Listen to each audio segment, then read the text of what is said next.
Hi, everyone. My name is Riley. You've probably been seeing me running around like a madman. That's why I'm like all sweaty. I'm also an event coordinator for the Elevate Women Summit. We've been working tirelessly for the last 8 weeks to put this together, and it's so awesome. Thank you. What? Thank you. I know this room is packed, but that's a good thing on my side, so I'm not really that worried. We appreciate all of you, those who are standing, everything. I'll give a little bit of background on who I am beyond the person who's been sending you emails and emails and emails. Whatever. Anyways, so my story, I grew up in Washington State. I flew in from San Diego a couple days ago. It's my first time in Rochester. I love it. It's beautiful. The architecture is beautiful. I'm getting a garbage plate later. I heard that's a must before I leave, so I'm going to do that. But my first startup experience actually was when I was 18 years old. I experienced a traumatic brain injury in high school that left me with loss of my taste, smell, and a brain bleed, all the things. Changed my perspective. I wanted to make a bigger change in the world. I previously was very procrastinator. I'm like, oh, I'll do things when I'm 18. Like, I have so much life to live, and I almost lost it. And so after that, I just wanted to do as much as I could in my tiny little life I'm given. So I started a health tech company. It was my first time there. I went to R&D. I was in an accelerator program at the San Diego State University, which is where I graduated with my degree in finance. Now I do events. I was employee number one before my job currently, which I'm the events director for the Stella Foundation. Before this, I was the chief of staff for a venture capital firm. It was a small $12 million firm in San Diego. We invested all across the board, including tech, which is kind of how I got exposed to the tech industry. I would analyze deals and deals and deals. I got really interested in consumer tech because I didn't want to learn tech. I didn't want to learn how to code. I'm a low code, no code girl. So that's kind of what I'm doing here today, is showing everything I've learned since I started working at that job. My partner, she was a Forbes Under 30. I went to the Forbes Under 30 Summit for the first time, which is a bucket list item for me. Solopreneur, now I started a podcast called Baddies in Business as like a fun little thing in college, and ended up getting me my first role in venture capital because I would interview investors and founders. And so that turned into a media company. And so now I do social media for venture capital firms on the other end because I kind of understand the lingo. I'm also on the leadership committee for the 50/50 Women on Boards. I just love women. I love being in this room. I love hanging out with women. And then the Stella Foundation, which we are a 501c3 nonprofit where we help women build their businesses and raise capital. We get our hands dirty. We're a small team, but we're mighty. We try our best to do as much as we can for the community. Okay. So I'm non-technical. I've said it before, I am a non-technical girl. I don't know how to code. But all the tools I'm going to be showcasing today are tools I've used before. Some of them have been recommended to me. Some of them are suggestions that you can look into. But my main mission with all of this is that I understand small businesses and like solopreneurs' life is really difficult. So my goal today is for you to come with a tech stack that you can help build your business into a fully efficient machine for very little money in comparison to a salary that you would be paying for employees. So, okay. The fact of the matter, tech takes time. It requires patience, but it does in the long run save hours and hours of time on your end. Yeah, period, right? Anyone? Like, come on. I know we're understanding this tech is innovating at like an exponential rate. There are new things every single day. And I understand it's very overwhelming and frustrating. So let's see if I'll send this deck. Actually, there's like a QR code at the end that I could send you guys this deck. So if you want to take pictures, you're more than welcome, but there's going to be a call to action at the end that will allow me to send this to you. So just open ears, just, enjoy. Okay. API and AI. Who knows what an API is? Okay. So my quick summary of what an API is, it's not really the technical summary, but an API is how one application connects to the other. So for example, like when you want to connect your Instagram with your Facebook profile, I don't think that's a complete accurate representation, but it interconnects systems together so that they run together and it's dynamic. So API is just a fancy term for that process. So I'll be talking about occasionally APIs and then of course AI. Everyone knows what AI is. Okay. I'm just going to hit you right here with an actual system that I built before. Just to give you an example of what I'll be talking about. This was something, so my first venture capital fund I worked for, with those who may not know that investors, VCs, actually have investors as well. So what I would do, I was the first employee, as in we had no employees, as in I was the only one doing it. I would email with templates using Superhuman. It's like $30 a month, makes things so quick, a quick little email. I'll send it to the investor. They'll book a time with us on Calendly through a specific event. That specific event was connected to Zapier. Zapier actually connects systems together to make processes work together. And by that, it automatically added it to our CRM. This was the CRM that we used. And so what that did is it told us, oh, we booked a meeting with our investor. Here's everything you need to know about them, because Superhuman uses AI and it pulls their data as well. And so everything with the click of a button, completely asynchronous from me, all that information was inputted automatically because they scheduled a meeting with us. That's one small example of something that saved hours and hours of our time. All right. That kind of represents what it would have cost to hire somebody, even like part-time. It would have been $35K to hire an administrative assistant, unless you're outsourcing to the Philippines or anything. It was $85 for that tech stack that I just showed you. It was so cheap and affordable, especially for those who are low on capital. So here are the tools. I'm gonna go fast. I got 50 slides, okay? Project management. Okay, Asana. This is actually the one that we use at the Stella Foundation. Super efficient, really great when you have a multiple person team. The price, $10.99 per user. Highlights, repeat tasks, comprehensive. It's easy to learn. It may look kind of difficult at first, but overall in the end, once you got your projects running, it makes everything work really well and really fast. It actually has AI tools. So every single tool I'm going to showcase to you, I'm going to try my best to showcase what AI capabilities they have, because just about every tech company tried to do that when, a couple years ago. So they have AI capabilities that you can utilize. So it's digesting what's happening, how our project's running. It kind of summarizes it in a similar way that usually human eyes would summarize. So, ClickUp. It's free, for one. It's based in San Diego, which I'm pretty familiar with. It is really cute, by the way. It's like a cute layout, cute outline. So the freemium version, flexible formatting, CRM, content calendars. I've used it as a content calendar since I also have a media company. It's been really easy to send it out to clients. And then also AI tools, ClickUp AI. The ClickUp brain capability of ClickUp, it allows also, similar to Asana, comprehensive digestion of information to give you a scope of what is happening in your business. Calendly, my best friend. Schedule a meeting. Do whatever, I'll check it later. It's gotten to a point, I have 4 different organizations I work with. There is no way I'm going to be able to schedule my own. I also don't have the money to go hire somebody. And so Calendly is $15 a month. I just pass it along in an email template, and the information just gets added to my calendar. And I have 2 Calendlys, one for the Stella, one for my personal business. And so I kind of try to keep it separate that way. The downfall of it, I get occasional double bookings because I separate it in that way. If you want to send it in just like one profile, which is like your business profile, you won't have that problem. For me, I work for 3 different people, so I get double bookings occasionally. Okay, Google Calendar. For those who just want the free version, Google Calendar actually allows you to book your meetings on it itself. Here's an actual screenshot that I took on my computer. It's an appointment scheduler. You can kind of do the similar things as Calendly, but it's free. I don't use this version. I might move to it. I just haven't done it yet. So check it out if you want to. But that's kind of a more affordable option. And also it's nice because it's already integrated into your Google Calendar. So kind of a one-stop shop. Customer relationship management. How am I doing? I think I'm doing great on time. Does anyone have any questions? Any questions so far? Okay, we'll keep going. Your CRM. How many of you use the CRM? There we go. Nice. I have used many different CRMs. I've used ClickUp as a CRM when I was a college student. I've used Asana, or not Asana, Close. There's so many options. Close is the one I've used before. That's the one where I did the integrations with Zapier. I liked it because it showed a complete history of what my partner, so I had my general partner and then me, I could see everything she had emailed in the past. Like I joined the team 2 years after she started the fund. I was her first employer. I needed to catch up. There was a lot done. We already had 30 portfolio companies.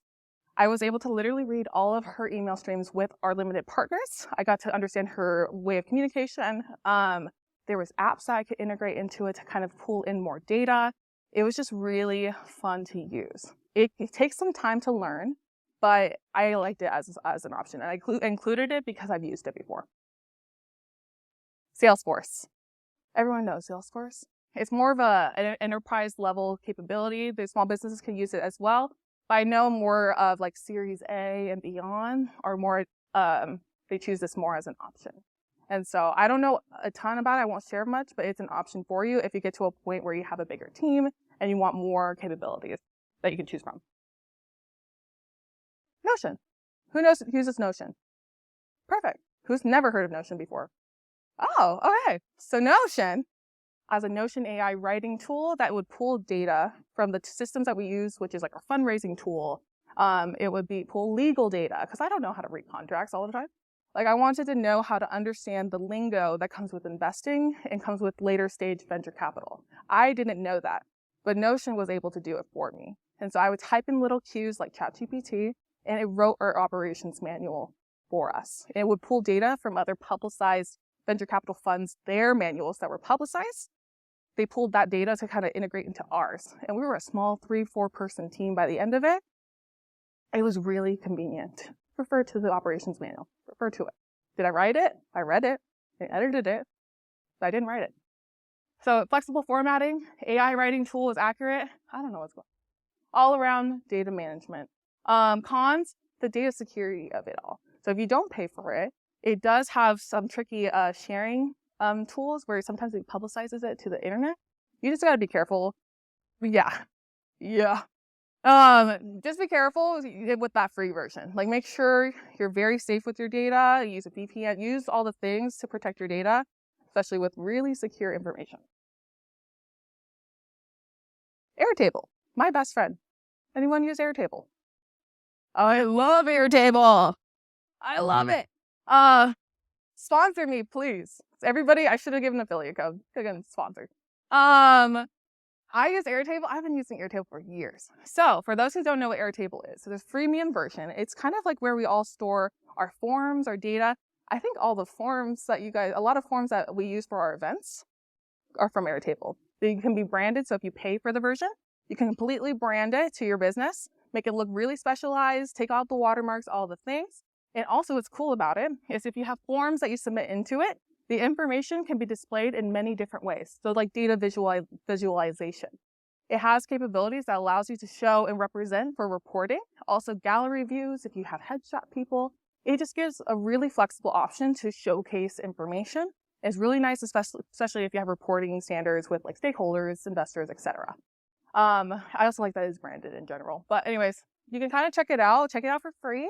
But if you want to onboard other users, it's like a certain charge to add on additional users, but it's all pretty affordable. Okay. Email marketing. HubSpot. Premium version, it's super popular. I won't touch, usually HubSpot's pretty universal. You can find a ton of information on how to use it online. They have a very generous free plan. It has great for segmentation, so separating your email lists into specialized lists, and also pulling data so that you have a more keen sense of who to email, when to email, and how the emails are performing. That's pretty similar for most email marketing tools, but HubSpot is really just a popular option, and it also has HubSpot AI.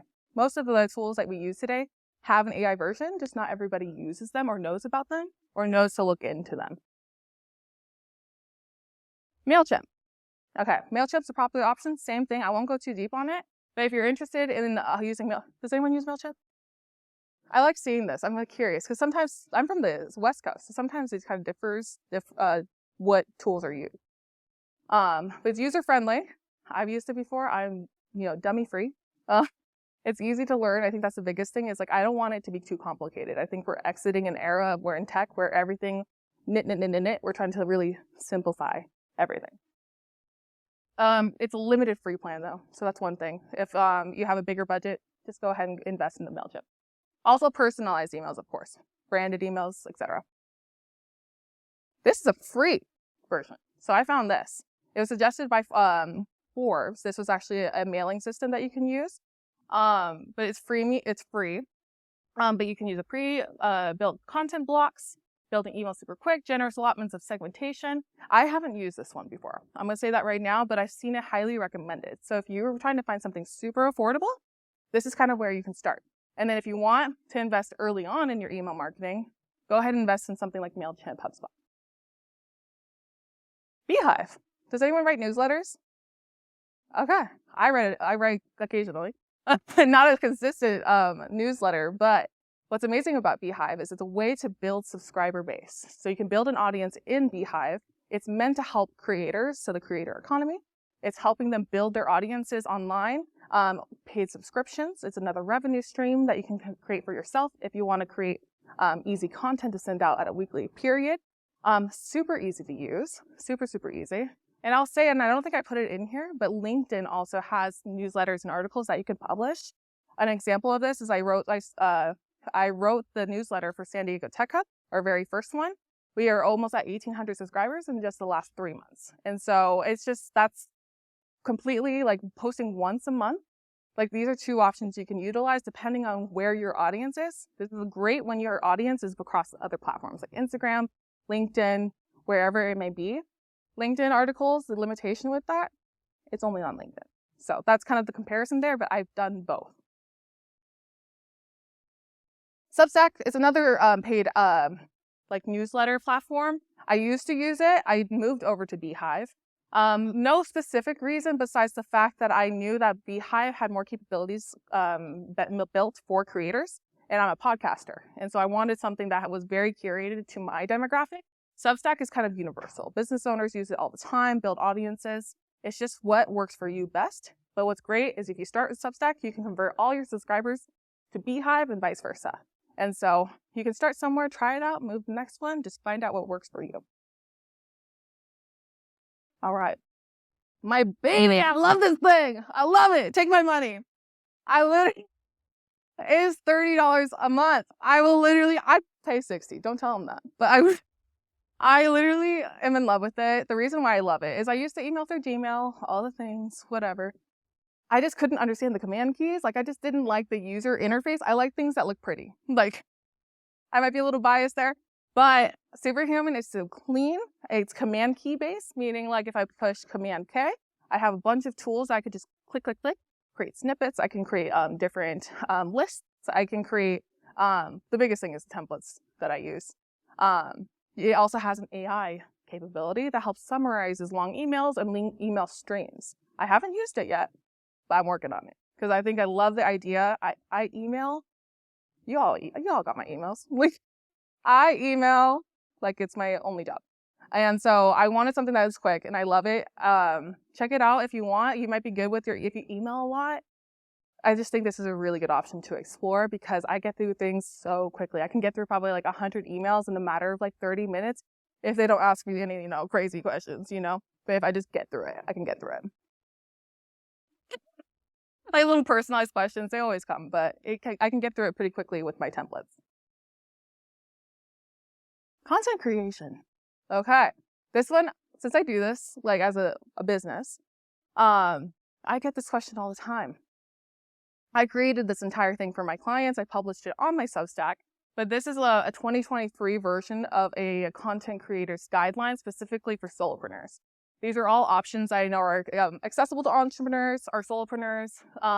They're cheaper, but if you want to take a picture, this is like the money shot right here. I'm going to talk about some of these, but this is kind of what systems you can pick from. Let me get out of it. All right. Let me get out of the way. Oh, hold on. Who's on Spotify?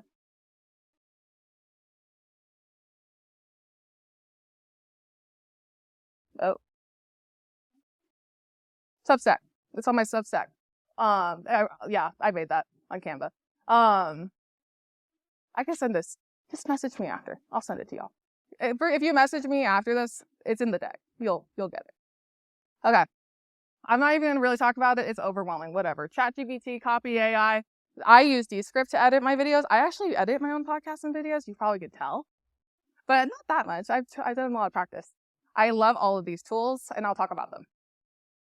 Riverside, for recording video. So this is really nice about Riverside. Has anyone used Riverside? Okay, Riverside FM is kind of our version of recording platform. It has studio capabilities. You can add a producer into it if you want to hire a producer. but it's for virtual recording. So oftentimes when I do podcasts, a lot of times they're not in my area and I can't afford a plane ticket. So I send them over a link to Riverside, and it has a sound, like it's able to control the sound within it. It's also locally recorded. Locally recorded means it records from their device and it records from mine, as in the quality is always good, even if the internet is not. And so that's what's really nice about it. It's only $12 a month to start off. So if you do a lot of like recordings or for your media, like for example, if you want to create more reels, like you can do this through Riverside. And so what's really awesome about Riverside is if you do the Riverside Pro version, you do your recording, you finish it. It has a magic tool that automatically generates at least 30 short clips for Instagram Reels, for TikToks. It'll automatically create that for you just by a touch of a button. And it'll do its best to pick the moments that are the most impactful using their data, that it shows what performs. And you just download it and you publish it. And you also can brand it too, which is really cool. And so I use a mix between that and then another tool that I'm going to be talking about. So Descript is how I edit. It transcribes everything. Everything is kind of moving into transcription editing. But it's super easy for somebody who has no editing experience to use. My favorite little feature of Descript, it has a little button that's called Studio Sound. I push that button and I could be outdoors recording something, which is general mic. I could be recording it on my iPhone, whatever. Like I record a video on my iPhone. I turn on that Studio Sound button. It makes it sound like it was on a microphone in a full production studio. Because I'm not going to edit that. And I don't want to hire somebody to edit it. So I invest in this just for that, honestly, that one little feature. But it's amazing too because it also added a media library, as in you could pull stock free video, photo, music, sound effects, everything, and also builds templates. So if you have a certain type of video that you have, your template is already fully built out and you're capable of just having a quick little edit and upload. This is really great, especially for those who don't want to hire a social media manager, but just really want to get started in the content world. So my system right now is Riverside to Descript. Opus Clips. So Opus Clips is one of the new hot platforms that everyone is using. It also does a similar feature that Riverside does where it auto-generates reels for you. Using, as long as it doesn't fall, we're good. Okay, but anyways, yes. So it gives you generated 30 clips. It depends on the plan that you invest in. But all you gotta do is upload a video. What's also nice about that, since Riverside only does it for Riverside recordings, if you want to record something else externally, you can upload it to Opus Clips. So it's only limited by the minutes. That's how you kind of tell whether or not you should upgrade to a different plan. But so SnapTik and Snap IG. Has anyone heard it? Yeah. I literally did the QR code because there's so many of them that pop up. This is the one I use, like the one that I trust more. The con, it looks sketchy. Like the main tool that it does, if you have a video and you posted a TikTok, you forgot to download it so you can post it on Instagram. You go ahead and download or get the URL of that TikTok. Well, the Snap IG, you start from Instagram and then you move to TikTok. SnapTik, you start from TikTok, you move to IG. You upload that URL and it removes the watermark that TikTok and Instagram put on all of their reels if you downloaded it organically. So this is a little cheat code that all of our little content creators don't mention all the time, but we definitely use them because we don't want to have to go through the work of having to completely make new content when we're so limited. So ask for the deck later if you want that version. Meta for Business. So I completely canceled my scheduling tools for social media because actually what I more focus on is LinkedIn, but also Instagram and Facebook. So Instagram and Facebook, they're connected together for the most part, obviously. Meta for Business allows you to schedule your content through the Meta Business Suite. And so you can do that and you analyze all your data, your follower counts, all of that information and metrics that you would need for your content can be housed in Meta for Business, and all you need is a Facebook account. So it's an affordable version of it. If you're mainly based on Instagram, Facebook, you can use that. I don't know what's going on now. Canva logo. It's supposed to be a Canva logo here. I'm gonna go deep on Canva, and there we go. Okay. I was gonna just mention Canva, but everyone knows Canva. And so I'm gonna give you a little bit of deep dive of the tools I use in Canva to make this dysfunctional pitch deck. Anyways, QR codes. I used to use QR code monkey, something like that. Canva has a QR code maker. I just pump in the URL and it pops it up in my design automatically. I don't got to go anywhere. The craft tool. You can make text art. One time I made like Baddies Mean Business logo, but like in the shape of a lip for a specific conference. I was able to do that in craft. Brand fetch, doing lots of pitch decks for partners. We have so many partners. For Stella Foundation, we're partnered with Comcast. We're partnered with Morgan Stanley. We're partnered with these big corporations. I don't have to go copy paste them because they're not going to respond to my email about collecting their logo. It's completely insignificant to them. I just go to brand fetch and it pulls those corporate logos into your deck automatically. You can create custom music using AI. It's kind of subpar, if I'm being honest. But if you want to try it, go off, do your thing. AI voice simulator. This is like the thing everyone's scared of and all that, valid. But there's a tool in Canva, an app that you can actually pull and start doing that. Okay. Here is a definition of like the tools within it. Background remover, of course, for those, you can remove your background. If you have a photo, you just want the person in it, using a thumbnail, creating a thumbnail. That's my best friend. Magic eraser. My podcast logo in the very beginning where I'm jumping up, like that. There was actually a person that was high-fiving in that photo. It was my old host. We separated like a couple years ago. I erased her from it using that magic eraser because I love the photo. It was cute. It was so cute. I was like, I liked it. So I just removed her with that. I didn't have to hire a Photoshop artist, nothing like that. It just did it for me. Expand your photo if you want it to be a little bit more. For me, I've done things with my podcast where I was like too on the edge of the recording because I recorded myself. I just kind of go in there for thumbnails and pop it up a little bit more so it fits the frame a little bit better. Grab any item. Yeah. iPhones are kind of starting to do this. Phones are starting to give that capability of just grabbing items. And then magic edit. I've tried this before. One time I tried to edit like a random lamp in the back and make it into like a bouquet of flowers, something that was more aesthetic. It has capabilities of doing that similar to the Adobe products. It's not as good as the Adobe products, but it's something that you can use for affordable. Bulk Create, my best friend, who's used Bulk Create before. Yeah, 100%. So for posts, like a quote posts, like posts that are pretty repetitive, they follow a template, you just have to change like the text in it. So if you want to make it like look like a Twitter blurb, and you're just changing the text within it, you create you go to ChatGPT and you ask ChatGPT to give you 30 quotes of blah, blah, blah. You put it into a Google Sheet or an Excel, whatever, and just listing it out. You upload that CSV file into the entered data manually in Canva, and it automatically edits your template to however many versions you want of it, however many quotes. So it'll give you 40 posts, like graphic posts, within a second. And so that's what, if you just want to kill the time and not have to do any work, but you do repetitive posts, just pump it into this and it'll automatically do it. Yeah? So I get Canva, so that this is part of Canva? Canva Pro. Yeah. Canva Pro. These are all Canva Pro. Yeah. So you just pay the 16, it's like what, 16 bucks? Something like that. Yeah, yeah. I will say for anyone who doesn't know, if you're a not-for-profit, you can get Canva Pro. I'm not a nonprofit. I wish I was though. Stella Foundation is. I'll check it with Flossie to see if that's the case. But yes, so Canva Pro. I live in it. I do everything in it. I do videos editing in it. Video editing actually is pretty nice on it. You can add like little things onto it. But Descript does the same thing for me, so I don't really do that. But anyone have any other questions thus far? I don't even know what time I'm supposed to end. Okay. All right, I'm going to kind of give you a system that I've worked with currently with some of my clients. Content creation in general. So what I do quite often, so if I do content for VC funds. And so often I'll do founder highlights, highlighting our portfolio, especially those who are fundraising. I try to bring more attention to them. And so what I do is a lot of our founders have had articles or podcasts about them. I'll go to the transcription of the podcast, or I'll go to the article itself. I'll completely copy the entire article, and I'll just put it into ChatGPT. I'll say, summarize this into a LinkedIn caption that optimizes for viewer engagement.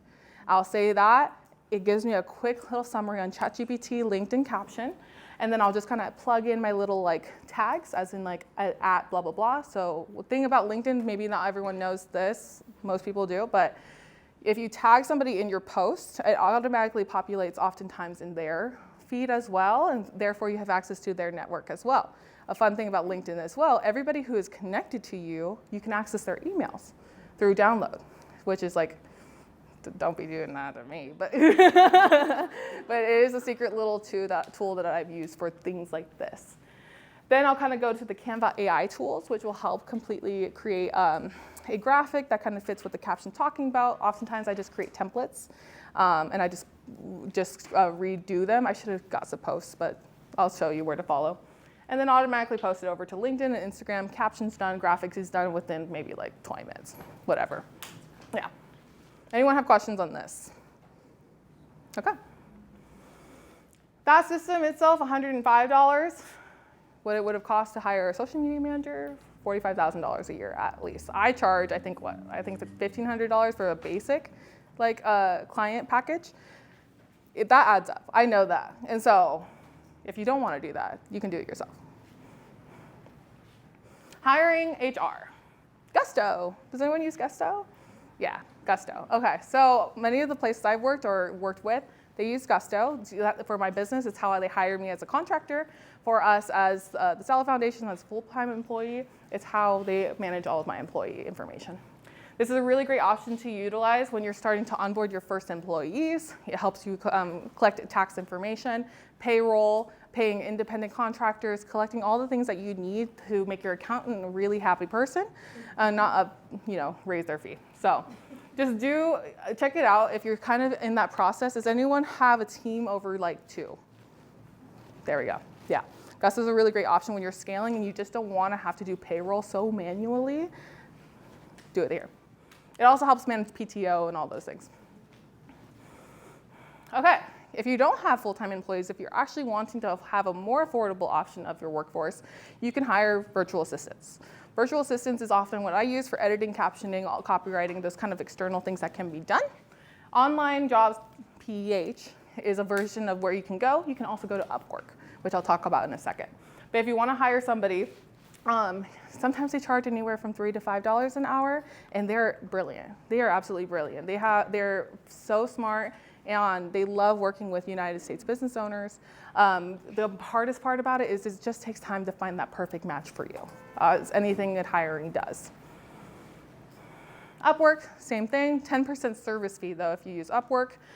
It all comes down to the same thing. They provide a profile or a portfolio, all the things that you would need to kind of vet. And then it just goes from there. I'll just usually schedule an interview, blah, blah, blah. And I'll kind of see what their work looks like. If I like what they do, we'll do a 30-day trial. If I don't like what they do in 30 days, I'll move on. Like, it's not working out, but I wish you the best. So these are all contractors. You get a lot of their information up front. Okay, finance. This one's pretty quick because QuickBooks. I think we all use very similar systems with this. I mean, the market leaders are market leaders. QuickBooks, of course, for accounting. TurboTax for taxes. And so I know it's funny with California, they automatically extended the tax date because it was raining too much. How hilarious is that? Like, it was like, we're flooding. I'm like, where? I don't see the flooding. But our taxes got pushed automatically. So anyways, but if you want to file an extension, which is too late now, but like you could do this next year. Zapier. It was my best friend at my last job because we were so small. But it integrates so many different systems. All the systems I talked about today, there is likely a Zapier integration for it. So if you want something specific, like for example, like you want, there's so many. You have like a CRM base that adds an additional member. You add it into it, you automatically populate. You can have it added into a pitch deck. As if you want to showcase to your stakeholders that you have a new representative as an investor, you just add it to the pitch deck, and Zapier is capable of doing that. It's pretty magical. This is probably the closest thing to magic, is Zapier.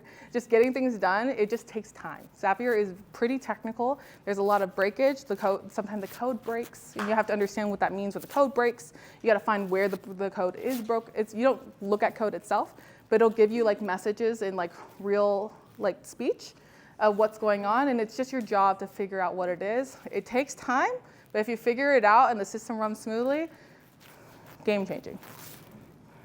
Zen Business is actually how I did my formation documents, also my annual reporting, my registered agent, They offer a lot of services. So there's so many. There's like LegalZoom.